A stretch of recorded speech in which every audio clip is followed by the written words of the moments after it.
So this person is upset over the quote unquote downfall of Zelda. Oh yes, the series that has never been more popular than ever. Oops. But it's never been more popular than ever.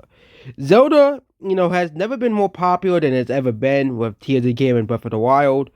The title begins Ocarina of Time expansion of a dark world and extended difficulty with more side quests and bosses. It's cancelled because it's focused on another Zelda game called Zelda again. This one turns into Majora's Mask. Majora's Mask. Ocarina of Time sequel or so not, but Miyamoto didn't like it. Blah blah blah. So there's lack of innovation in the new game in space world, so it goes into a new direction of Wind Waker. Wind Waker proved to be the most ambitious for the hardware, but originally planned to link for all stages of his life along the world over time. Other ideas were planned, but were moved during development, including numerous others because the GameCube couldn't handle it. Wind Waker unfinished and flops in the rest due to consumers unhappy with the art style. Um, do I have to look up the sales of Wind Waker? I think I have to look up the sales. So here's how much Wind Waker sold. It sold 4.44 million copies, which is actually more than Majora's Mask, which is pretty funny. But do they? No, they don't have info on by region anymore. Yeah, this is why I don't like region charts anymore. Well, the game still sold 4 million worldwide. Okay, it still sold a lot of copies. For a GameCube, that the GameCube isn't the most successful console in the world.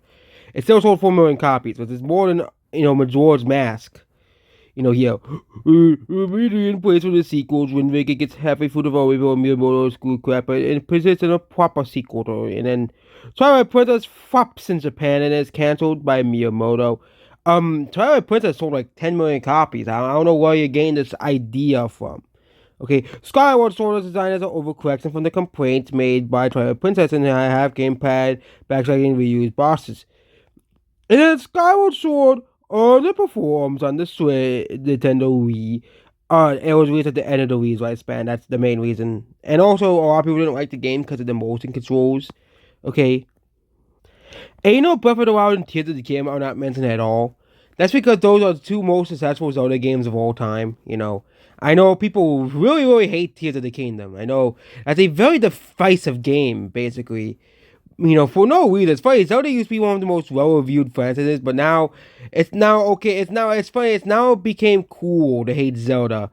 Which it's funny. I usually always argue with my brother that Zelda was not this great franchise he made it out to be. Well, I guess the internet has finally soured on the Zelda franchise because they're attacking all of the Zelda games since Majora's Mask. Apparently, it's still before Wind Waker. It's still okay to like Zelda. Those games, but again. This is the mind of a 90s kid. No one's surprised here, okay? They think that, the only good Zelda games is Ocarina of Time, Majora's Mask, and anything before that. Because that was their childhood. That's basically the only defense, basically. Goodbye.